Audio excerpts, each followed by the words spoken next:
দেখো, তোমাদের যতটা টাকা দেওয়া হচ্ছে সেটা নিয়ে নাও, আর চুপচাপ তোমার জমি আমার নামে লিখে দাও। নয়তো বুঝে নাও কি হাল করব তোমার। কেন রে গোপাল, কাল তোর বউ অনেক নাটক করছিল। চল চুপচাপ তোর জমি লিখে দে আমার নামে। না বুঝে নাও তাহলে কি হবে তোর? এই জমি আমার, এখানে আমার রাজ চলবে। পুরো গ্রামের লোকেরা শোনে নাও। যদি কেউ কিছু বলে তাহলে তাকে রাস্তা থেকে সরিয়ে দেওয়া হবে। বন্ধুরা, এই ভয়ানক হুমকির ছায়ায় ঢাকা পড়ে আছে শ্যামপুর গ্রামের প্রতিটি কোণ। মন্ত্রী রাজেন্দ্র যাদবের এই অন্ধকার রাজত্ব ছড়িয়ে পড়েছে দূর দূরান্তে, যেখানে তার হাত পৌঁছে যায় শহরের সবচেয়ে শক্তিশালী অফিসার আর মন্ত্রীদের কাছে। কিন্তু এই অন্ধকারের মাঝে একটি আলোর রশ্মি ঝলসে উঠতে চলেছে। শহরের সাহসী আইপিএস প্রিয়া রাও। তিনি ভাবলেন, যদি সরকারি গাড়ি আর সিকিউরিটি নিয়ে যাই তাহলে মন্ত্রীকে তুরন্ত খবর পৌঁছে যাবে যে একজন আইপিএস আসছে, আর সে সবকিছু লুকিয়ে ফেলবে। কিন্তু আমাকে তো আসল শ্যামপুর দেখতে হবে, যেখানে ভয়ের ছায়া লুকিয়ে আছে প্রতিটি ছায়ায়। প্রিয়া একেবারে সাধারণ হালকা রঙের সালোয়ার স্যুট পরলেন, মুখে হালকা পাউডার, চোখে কাজল আর গলায় একটা পাতলা চেন। তিনি তার চুল বেঁধে নিলেন। তার হাতে একটা ছোট ব্যাগ ছিল, যাতে শুধু জলের বোতল, কিছু টাকা আর তার প্রাইভেট ফোন ছিল। সে একটা সাধারণ লোকাল বাসে বসল। বাসে বসা গ্রামের মহিলারা তাকে দেখে বুঝে গেল যে সে শহরের, কিন্তু কোনো খাস মনোযোগ দিল না। আইপিএস প্রিয়াকে এসব খুব অদ্ভুত লাগছিল। সে প্রথমবার তার পরিচয় ছাড়া বাইরে যাচ্ছে। তাকে ভয়ও লাগছিল, কিন্তু তার ভিতরে একটা জেদ ছিল। আমি জেলার আইপিএস, আর আমার কাজ হলো লোকেদের ন্যায় দেওয়া। বাস শ্যামপুর গ্রামের কাছে থামল। প্রিয়া নামল। ধুলোভরা রাস্তা, ছোট ছোট বাড়ি আর দূর দূর পর্যন্ত ক্ষেতের স্তব্ধতা। যেই সে গ্রামে পা রাখল, তাকে লাগল যেন হাওয়াতেও ভয় মিশে আছে। লোকেরা তাকে ঘুরে দেখছে। অজানা মহিলা একাই গ্রামে। আইপিএস প্রিয়া একটা চায়ের ছোট দোকানে গেল। ভাইয়া, একটা চা দাও আর থোড়া জল। চাওয়ালা একটা মাঝবয়সী লোক ভয়ে ভয়ে তাকে চা দিল। সে ফিস ফিস করে জিজ্ঞাসা করল, আপনি নতুন লাগছেন, কোথা থেকে এসেছেন? প্রিয়া নকল হাসির সাথে বলল, জি, আমি পাশের শহর থেকে এসেছি। আমার মাসি এখানে থাকত, তাদের সাথে দেখা করতে এসেছিলাম, কিন্তু বাড়ি খুঁজে পাচ্ছি না। চাওয়ালা ঘাবড়ে গেল। কে? মাসি কোথায় থাকত? তাড়াতাড়ি বলুন, আর আপনার কাজ করে তাড়াতাড়ি চলে যান এখান থেকে। প্রিয়া জিজ্ঞাসা করল, কেন, কি হয়েছে? সবাই এত ভয় পেয়ে কেন? চাওয়ালা চারদিকে দেখল, যেন দেয়ালেরও কান আছে। ম্যাডামজি, আপনি শহরের লাগছেন, আর শরীফ লাগছেন। আমার কথা মানুন, এখান থেকে তাড়াতাড়ি চলে যান। এই গ্রাম ভালো নয়। এখানে শুধু একটা কানুন চলে, মন্ত্রী রাজেন্দ্র যাদবের কানুন। সে যে কোনো নতুন মেয়েকে তুলে নিয়ে যায়। প্রিয়া চায়ের টাকা দিল আর এগিয়ে গেল। তার হৃদয়ে এখন রাগ ভরে গেছে। এই আতঙ্ককে তো জ্বর থেকে মিটিয়ে দিতে হবে। তিনি মনে ঠিক করলেন। আইপিএস প্রিয়া ধীরে ধীরে গ্রামের বাজারের দিকে এলো। সে একেবারে সাধারণ মহিলাদের মতো সবজির ঠেলার কাছে থামল, আর সেই সবজিওয়ালা থেকে জিজ্ঞাসা করল, ভাইয়া, এই টমেটো কত দাম? সবজিওয়ালা বলল, ৬০ টাকা কিলো দিদি। প্রিয়া টমেটো বাছতে লাগল। তখন একটা তীব্র আওয়াজ এলো, অয় ঠেলাওয়ালা, আমার দিকে দেখ। এই আওয়াজ ছিল অর্জুন যাদবের, যে মন্ত্রীর ছেলে ছিল। সে একটা সাদা স্করপিও থেকে নামল। তার সাথে দুটো মোটা তাগড়া গুন্ডা ছিল। ঠেলাওয়ালা কাঁপতে লাগল। সে তাড়াতাড়ি অর্জুন যাদবকে নমস্তে করল।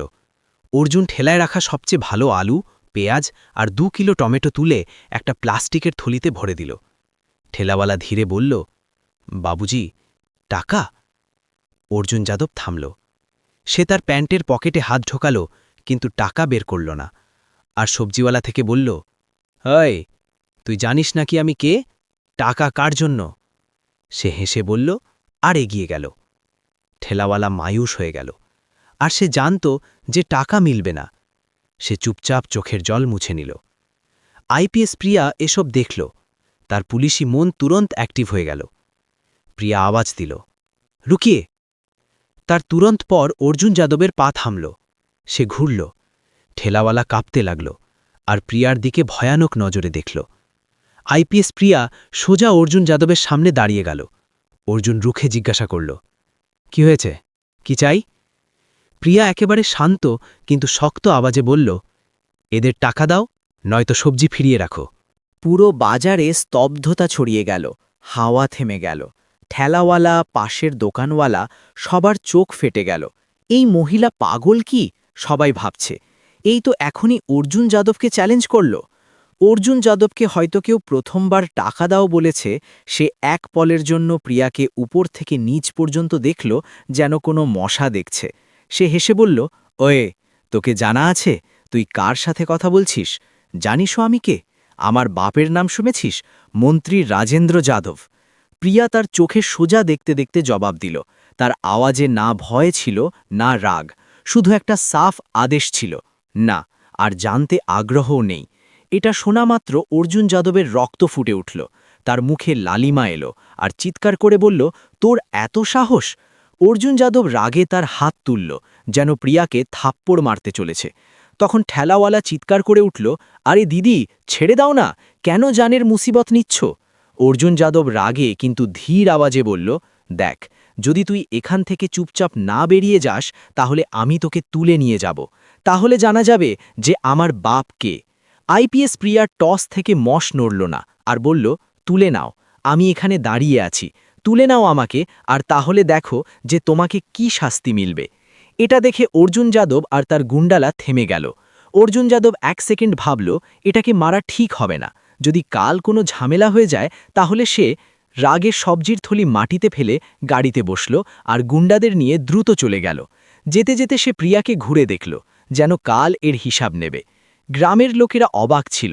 সবাই প্রিয়াকে এমনভাবে দেখল যেন তারা কোনো অলৌকিক ঘটনা করে দিয়েছে। ঠেলাওয়ালা ভয়ে ভয়ে জিজ্ঞাসা করল, দিদি, আপনি ঠিক আছেন? আপনি এটা কি করলেন? এখন সেই লোকেরা আপনাকে ছাড়বে না। আইপিএস ম্যাডাম বুঝে গেল যে গ্রামের লোকেদের হৃদয়ে এখনও ইমানদারি জীবিত আছে। শুধু তাকে জাগানোর জন্য একটা চিঙ্গারি দরকার, আর সেই চিঙ্গারি সে নিজে হবেন। সন্ধ্যা ঢলে গেছে, পুরো গ্রামে অন্ধকার ছড়িয়ে গেছিল। সেই ভয়ানক স্তব্ধতা যা প্রত্যেক সন্ধ্যায় অর্জুন যাদবের আতঙ্কের সাথে গভীর হয়ে যায়। আইপিএস প্রিয়া দিনভর গ্রামের চারদিকে ঘুরে মাহল বুঝে নিয়েছে। সে বুঝে গেছে যে দিনের আলোয় কেউ তার সাথে কথা বলবে না।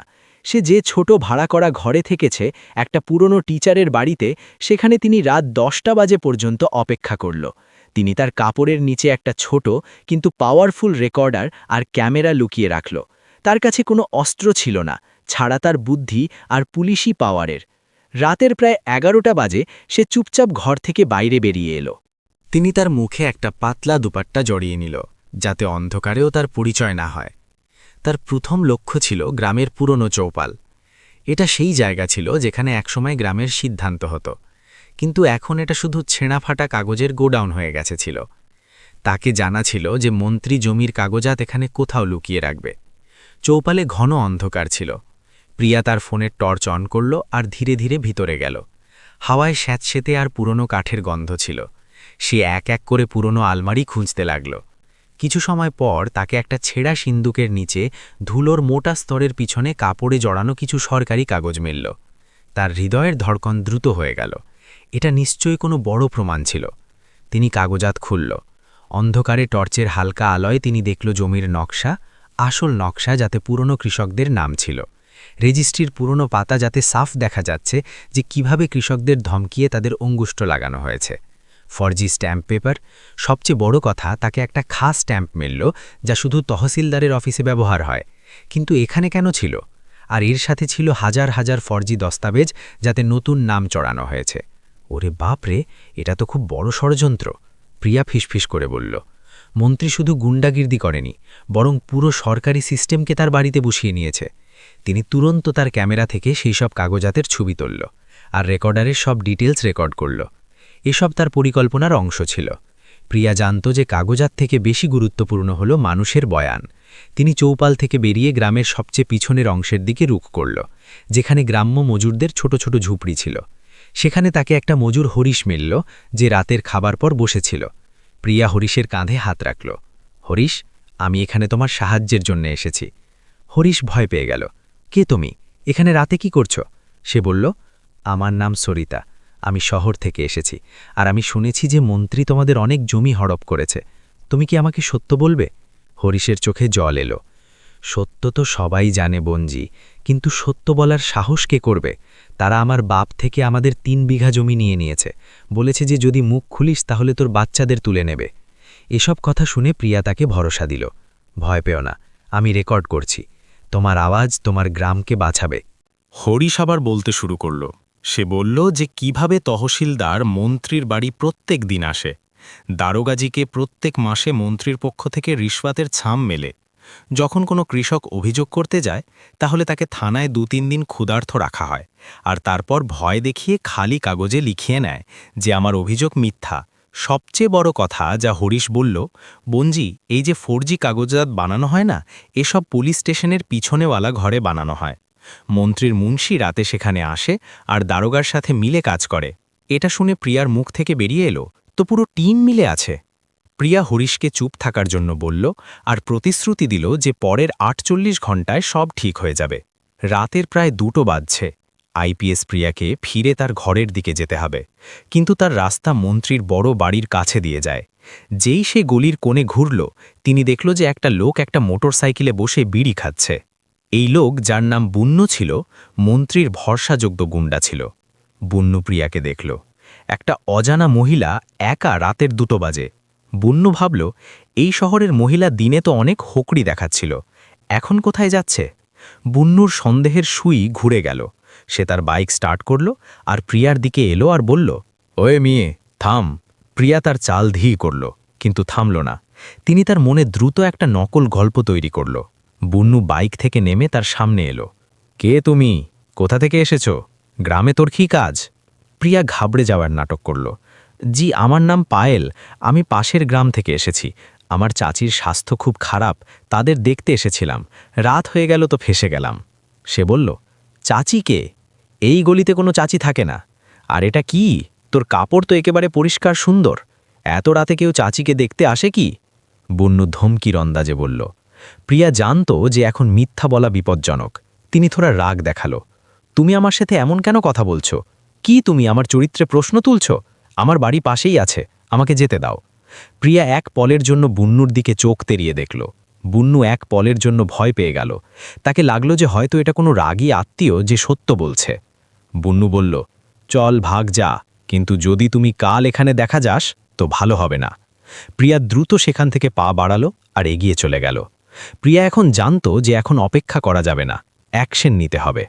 পরের দিন সকালে গ্রামে থোড়া চাঞ্চল্য ছিল। অর্জুন যাদব গত জাতের হেকড়ি ভুলতে পারেনি। তার অহংকার খারাপভাবে আহত হয়েছে। সে বুন্নুর সাথে দেখা করল। বুন্নু, সেই শহরের মহিলার কি হয়েছে? বুন্নু বলল, বাবুজি, সে কাল রাতে তো ভেগে গেছে, কিন্তু আমার তার ওপর সন্দেহ আছে সে এখানে কোনো কাজে এসেছে। অর্জুন যাদব আগুনের মতো রাগে উঠল। খোঁজো তাকে, তাকে শিক্ষা দিতে হবে। তাকে গ্রামের বাইরে নিয়ে যাও আর শিক্ষা দাও, যাতে সে কখনো ফিরে আসার সাহস না করে। অর্জুন তার 4টা সবচেয়ে ভরসাযোগ্য গুন্ডাদের প্রিয়াকে অপহরণ করার কাজ দিল। দুপুরের সময় ছিল। আইপিএস প্রিয়া তার গোপন রেকর্ডিং আর প্রমাণগুলো তার নিজস্ব ফোনে সুরক্ষিত করছিল, যাতে যদি তাকে কিছু হয়েও যায় তো প্রমাণ হেডকোয়ার্টারে পৌঁছে যায়। গুন্ডারা প্রিয়ার ভাড়া করা বাড়ির কাছে ঘাত লাগিয়ে বসেছিল। যেই সে বাইরে বেরিয়ে এলো, গুন্ডারা তাকে ঘিরে ফেলল আর বলল, চল চুপচাপ গাড়িতে বসে যা, নয়তো এখানেই টেনে নিয়ে যাব। একটা গুন্ডা প্রিয়ার হাত পাকড়ালো। প্রিয়া ভয় না পেয়ে তার হাত ঝাঁকিয়ে ফেলে দিল। হাত লাগাবে না। তখন গ্রামের 2টো যুবক ছেলে, অমিত আর বিজয়, যারা পাশেই একটা দোকানের কাছে বসেছিল, তারা এসব দেখল। অমিত বিজয়কে বলল, অরে, এটা তো সেই দিদি না যে কাল অর্জুন যাদবকে বাজারে চ্যালেঞ্জ করেছিল, আর এই লোকেরা একে কোথায় নিয়ে যাচ্ছে? এই 2টো ছেলে না জেনে যে সে আইপিএস, শুধু সেই মহিলার সাহসের কায়েল ছিল। চল, আমাদের কিছু করতে হবে। 2জন ছেলে চুপচাপ পিছন থেকে গেল। অমিত একটা গুন্ডাকে ধাক্কা দিল, আর বিজয় দ্বিতীয় গুন্ডার পায়ে তার সাইকেল আটকে দিল। হঠাৎ হওয়া এই আক্রমণে গুন্ডারা অবাক হয়ে গেল। ভাগো দিবি, ভাগো! অমিত চিৎকার করল। প্রিয়াকে সুযোগ মিলে গেল। সে দ্রুত ভাগল আর একটা ভিড় ভরা গলিতে ঢুকে গেল। গুন্ডারা অমিত আর বিজয়কে ধমকাতে লাগল। প্রিয়া ভালো ভালো বেঁচে গেছে। সে একটা নির্জন জায়গায় থামল। তার শ্বাস ফুলছে, কিন্তু তার মুখে ভয় ছিল না। এখন বাস, অনেক হয়েছে ড্রামা, এখন এই খেলা শেষ হবে। তিনি তুরন্ত তার প্রাইভেট ফোন থেকে জেলা হেডকোয়ার্টারে শুধু একটা মেসেজ পাঠালেন, কাল সকাল 8 বা 9টা থেকে 8 বাজে শ্যামপুর চৌপাল, পুরো টিম প্রস্তুত থাকুন। এই মেসেজ সোজা ডিআইজি আর কমিশনারকে পাঠানো হয়েছে। যাদের আগেই প্রিয়া এমার্জেন্সি কোড বলে রেখেছে। পরের দিন সকালে ঠিক ৮ বাজে শ্যামপুর গ্রামে ১-২টো নয়, বরং ২০ থেকে ২৫টা সরকারি গাড়ি দ্রুত আসছে। সবচেয়ে সামনে একটা নীল বাত্তিওয়ালা জিপ ছিল, তার পিছনে মিডিয়ার ভ্যান, নতুন তহসিলদারের গাড়ি আর শত শত পুলিশ ফোর্স। এমন লাগছিল যেন গ্রামে কোনো খুব বড় যুদ্ধ হতে চলেছে। মন্ত্রী রাজেন্দ্র যাদব আর তার ছেলে অর্জুন যাদব, যারা এখনই তার আলিশান বাংলোয় নাস্তার জন্য উঠছিল। এই দৃশ্য দেখে অবাক হয়ে গেল। রাজেন্দ্র যাদব তার মুন্সিকে জিজ্ঞাসা করল, এটা কি হচ্ছে? মুন্সি এসব দেখে কাঁপছে। মালিক, আমাকে জানা নেই, এত পুলিশ তো কখনো কোনো ইলেকশনে আসেনি। পুলিশ পুরো এলাকাকে একটা দড়ি দিয়ে ঘিরে ফেলেছে। গ্রামের শত শত লোক ভয় আর কৌতূহলে দূরে দাঁড়িয়েছিল। পুলিশ অফিসার, মিডিয়া কর্মী সব অপেক্ষা করছে। মঞ্চে একেবারে সামনে একটা মহিলা দাঁড়িয়েছিল। সে এখন না তো সাদা সালোয়ার শুটেছিল, না কালবালি ভয় পাওয়া সরিতা। আজ তিনি আইপিএসের শানদার ইউনিফর্ম পরেছে। তার কাঁধে চকচকে তারা আর মাথায় পুলিশের টুপি তার শক্তিশালী ব্যক্তিত্বকে আরও বেশি দামদার করছে। তার পিছনে জেলার বড় বড় অফিসার মাথা নিচু করে দাঁড়িয়েছিল। মন্ত্রী রাজেন্দ্র যাদব সেখানে পৌঁছল আর গর্জন করে এসপিকে জিজ্ঞাসা করল, এটা কি তামাশা? আমার অনুমতি ছাড়া আমার গ্রামে এত বড় ফোর্স কেন উতারা হয়েছে? আমি মন্ত্রী। অ্যাসিস্ট্যান্ট এসপি রাজেন্দ্র যাদবকে দেখল, কিন্তু কোনো জবাব দিল না। তার চোখ মঞ্চে দাঁড়ানো মহিলার ওপর টিকে ছিল। অর্জুন যাদব যখন সেই মহিলাকে দেখল তো তার মুখ থেকে ভয়ে একটা ধীর চিৎকার বেরিয়ে এলো, এটা তো সেই মহিলা, বাজারবালি। রাজেন্দ্র যাদব আর অর্জুন যাদবের চোখ আশ্চর্য আর শখ থেকে খোলা রইল। আইপিএস প্রিয়া রাও মাইক নিল। তিনি একটা গভীর শ্বাস নিল আর বলল, শান্ত। শ্যামপুর গ্রামের আমার ভাই আর বোনেরা, আজ তোমাদের চুপ থাকার দরকার নেই। আজ আমার পালা বলার। গ্রামে এত স্তব্ধতা ছড়িয়ে গেল যে কারো হৃদয়ের ধড়কনও শোনা যেতে পারে। প্রিয়া আওয়াজ ধরা উঁচু করল, আমি প্রিয়া রাও, তোমাদের জেলার পুলিশ সুপারিনটেন্ডেন্ট আইপিএস। সেই আইপিএস যাকে তোমরা ম্যাডাম বলে ডাকো। তার এই এক লাইনে পুরো গ্রামকে হিলিয়ে দিল। ঠেলাবাড়া মোহনদাস সেখানেই মাটিতে বসে গেল। তার চোখ ভরে এলো। প্রিয়া মন্ত্রী আর তার ছেলের দিকে দেখল। কাল যা কিছু আমি আমার চোখে দেখেছি সেটা আজ শেষ হবে। আমি দেখেছি যে মন্ত্রী রাজেন্দ্র যাদব আর তার ছেলে অর্জুন যাদব তোমাদের জমিগুলোতে কিভাবে জোর করে কবজা করছে। আমি দেখেছি যে কিভাবে পুলিশ স্টেশন এদের আড্ডা হয়ে গেছে। আমি দেখেছি যে তোমরা সবাই কিভাবে ভয়ের ছায়ায় জীবনযাপন করছো। আমাকে লজ্জা লাগে এই জেলার প্রশাসনের ওপর। আমি তোমাদের বলতে চাই যে আমি কাল রাতে গ্রামের চৌপাল থেকে 4G কাগজাত উদ্ধার করেছি। আমি মজুরদের সাথে কথা বলেছি আর আমি নিজে দেখেছি যে কিভাবে এই মন্ত্রীর ছেলে বাজারে একটা গরিব ঠেলাওয়ালাকে সরাসরি হয়রান করেছে। আর যখন আমি বিরোধিতা করেছি তো এই লোকেরা আমাকে অপহরণ করার চেষ্টা করেছে। অর্জুন যাদবের মুখ সাদা হয়ে গেল। সে রাজেন্দ্র যাদবের পিছনে লুকানোর চেষ্টা করতে লাগল। প্রিয়া ঘুরে তার টিমকে আদেশ দিল, ফোর্স, এই রইল প্রমাণ। আমার কাছে 4G কাগজাতের ছবি, মজুরদের বয়ানের রেকর্ডিং আর পুরো ষড়যন্ত্রের পাকা প্রুফ আছে। সবচেয়ে প্রথম মন্ত্রীর এই মুন্সিকে হিরাসাতে নেওয়া হোক যে জমিগুলোর 4G কাগজাত বানিয়েছে। পুলিশ তুরন্ত মুন্সিকে ধরে ফেলল। মুন্সি চিৎকার করতে লাগল, সাহেব, আমার কোনো দোষ নেই, আমাকে মন্ত্রীজি ধমকিয়েছে। কিন্তু তার আওয়াজকে উপেক্ষা করা হলো। প্রিয়া মঞ্চ থেকেই সেই দুর্নীতিগ্রস্ত দারোগাকে আওয়াজ দিল, অয় থানেদার, যেখানে আছো সামনে এসো। ভয় দারোগা কাঁপতে কাঁপতে ভিড় থেকে বাইরে এলো। প্রিয়া শেষ আদেশ দিল, মন্ত্রী রাজেন্দ্র যাদব আর অর্জুন যাদবকে তুরন্ত গ্রেফতার করো। এদের ওপর জমি হড়প, 4G দস্তাবেজ বানানো আর একটা পুলিশ অফিসারকে কিডন্যাপিং চেষ্টা করার মামলা চলবে। মন্ত্রীর সরকারি সুবিধাগুলো এখনই বাতিল করা হলো। এদের হাতকড়া পরানো হোক। মন্ত্রী চিৎকার করতে লাগল, আইপিএস সাহিবা, আপনি আমার পলিটিক্যাল পাওয়ার জানেন না। আমি তোমাকে কালই এখান থেকে সরিয়ে দেব। প্রিয়া তাকে মাঝখানেই থামিয়ে দিল, বাস, এখন তোমার কোনো পাওয়ার চলবে না। তুমি একটা আইপিএসের উপর হাত তোলার চেষ্টা করেছ, এখন ভোগ করো। পুলিশ তুরন্ত দুজনকে হাতকড়া পরিয়ে দিল। অর্জুন কাঁদছিল, পাপা, আমাকে বাঁচাও, আমাকে বাঁচাও। প্রিয়া শেষ সিদ্ধান্ত শোনাল, এই থানার পুরো স্টাফকে তুরন্ত সাসপেন্ড করা হলো। আজ থেকে এই গ্রামের জমিগুলোর মাপ আবার হবে। সব 4G কাগজাত খারিজ করা হলো। প্রত্যেক সেই কৃষককে তার জমি ফিরে মিলবে যাকে লুট করা হয়েছে। পুরো গ্রামে খুশির ঢেউ ছড়িয়ে গেল। বন্ধুরা, এই গল্প আমাদের শেখায় যে যতটা অন্যায় আর অধর্ম যতটা শক্তিশালী কেন না হোক, সে সত্যের সামনে টিকতে পারে না। বিধায়কের শক্তি আর ভয় খুব বড় ছিল, কিন্তু আইপিএস প্রিয়ার সাহস তাকে মাটিতে মিশিয়ে দিল।